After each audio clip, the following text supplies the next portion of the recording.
Welcome St. Peter's community, and this marks the episode of the first DVU team podcast of 2023.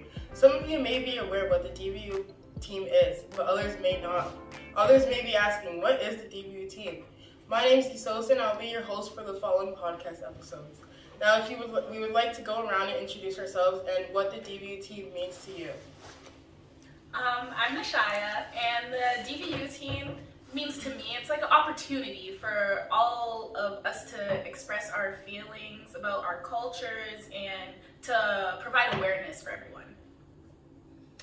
My name is Rafina, and DVU means for me, as the name states, Diverse Voices Unite. I sort of see it as like a safe space for people of all different, coming from all different backgrounds, cultures, ethnicities to come together and share their opinions and thoughts about certain topics and things like that.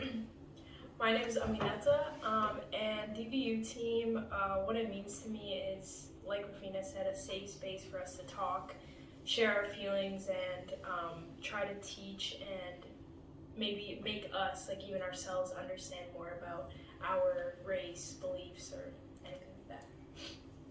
Hi, it's Miss Heron. Diverse Voices Unite to me means basically what everybody has said. We're really united in our thoughts and feelings.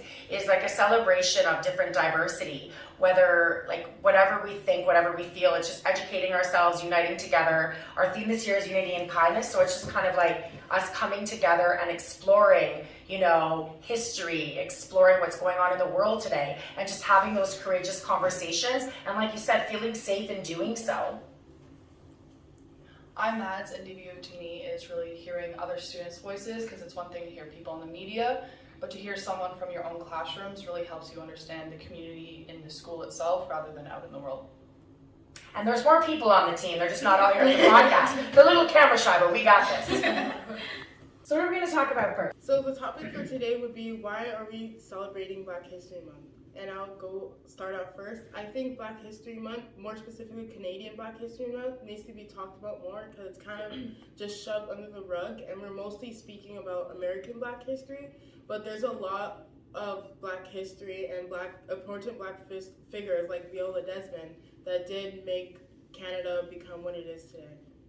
If I could just jump in, that's really important to note as an educator, because in our history books, the Canadian Black history is really not in there. It's not even in the curriculum, right? Yeah. And students take grade 10 history, right? Yes. So I believe, I've been told that it's not until the grade 11 history course that they get the Canadian Black history. So along with Indigenous studies that needs to be added in the curriculum, we also need Canadian Black history so that staff, students, right, we can learn about Viola Desmond as a Canadian civil rights activist. And I'll add on to that, the Black history that's covered in the grade 11 credit is optional credit, so not that many people know to take it, and it's not taught to everyone, like how the grade 10 credit is mandatory. Yeah, and at the end of the day, it is history, and it's important history, so it's essential for it to be taught in schools, and for people, including myself, to become more knowledgeable, because there's a lot of things I still don't know. There's a lot of things that I still want to understand, especially when it comes to Canadian Black history. So it's very important. Yeah, speaking of Viola, she wasn't treated very well. You guys know this, right? My mom grew up in the same town as her, actually. Nova Scotia, right? Scotia, and yes. I don't know the exact town. Was it Glasgow?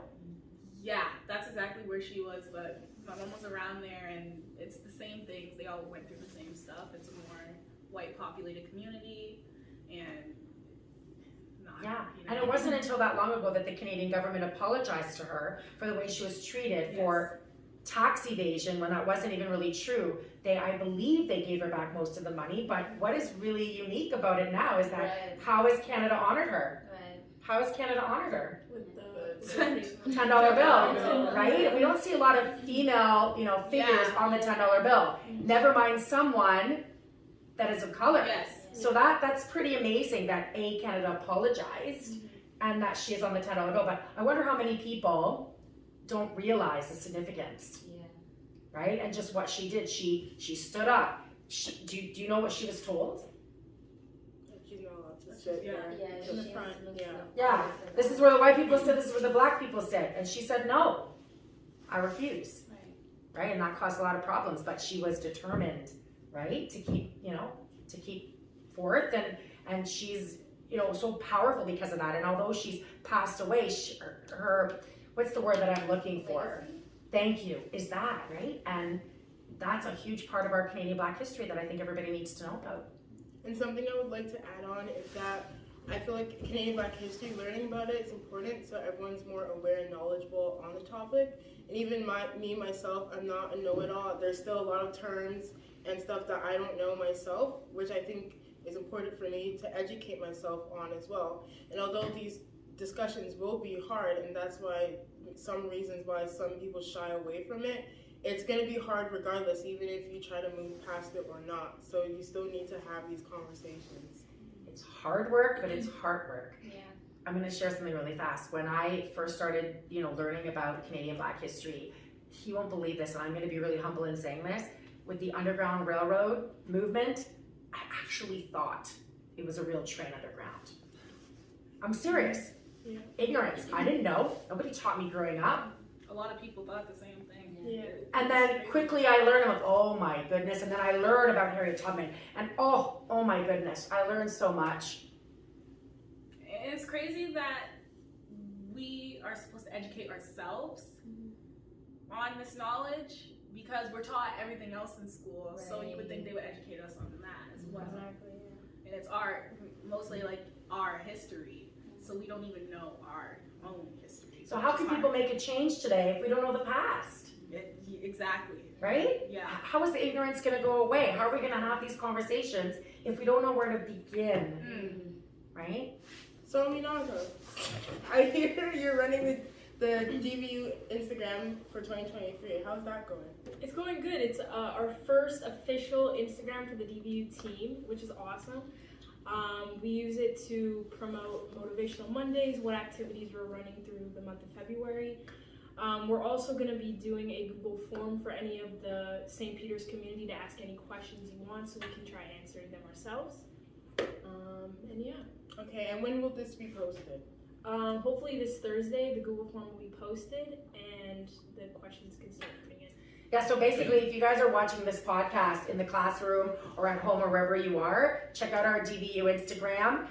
Check out the link. It'll probably post it on the school Instagram as well. And fill it in if you have any questions. And we'll be sure to answer them at podcast number 2. So what we're hoping is that in the classroom, you guys can talk, right? And have like a 5 or 10 minute conversation about kind of the things that we talked about. And one of the questions we want you to think about is, What is Black History Month to you? yeah, what does it mean to you? Like, do you know why we're celebrating Black History Month? And there is no right answer. So it's a conversation question. So it's great to spark a nice conversation for everyone to join in. And what happens if the conversation gets heavy or it gets difficult or someone might feel offended or, we can call them sometimes a microaggression can come up where, it's an offensive comment but people don't realize it might be offensive. How do we deal with that? Like, what tips can we give people on dealing with that in the classroom? Well, if something may come off as offensive or rude, you should think to yourself why it is coming off as offensive. And you should tell the person instead of getting angry. I think that's a great thing. Like, instead of just, burying down your thoughts. Yeah, because Helping people understand. them and they don't understand, always because need to do it's it. It's a two-way process, Yeah, so exactly. everyone's thinking and not everyone knows. Yeah, and I think it's also important to have an open mind going into the Yes. discussion. Like if you start off the discussion, having like a closed mindset of like, this is how I feel about this. This is right. Nobody can tell me otherwise. Then 9 out of 10 chances, there's gonna be like a problem. Yeah. So. And I think when you're speaking your mind, not to force you, but so that's a generalized statement towards everyone, because some people may feel like what you said, you're singling them It's out. directed to them, you're Yeah. singling them out. Yeah. Be respectful. Yes. That's the main Respect. thing. Be respectful, be kind, be mindful of the words that you use because like you said, right, there's a lot of things that, we might think are not offensive, but to others it might seem offensive, right? And that can also be through the things that we say, like the type of words we use. So just be mindful of the type, And the you kind can of words you use. say when you don't understand. So Exactly. start it off and then maybe ask a question instead of Right. saying something you might not fully Yeah. have you read it? Exactly. And you shouldn't be shamed. Like if you don't know, if you don't understand, like there shouldn't be anyone like shaming you or shaming another person. Yes. Because There's a lot of us here. We don't know. I literally don't know what microaggressions are. I'm being dead serious. I don't know. Exactly. And we're going to talk about that at the next still podcast learning. too, right? Like I learned that term years ago too. And also, I think what's really important is that we need to remember that these are courageous conversations. Yes. They're sometimes going to be light and sometimes heavy, and that's okay. Like any discussion that you're going to have.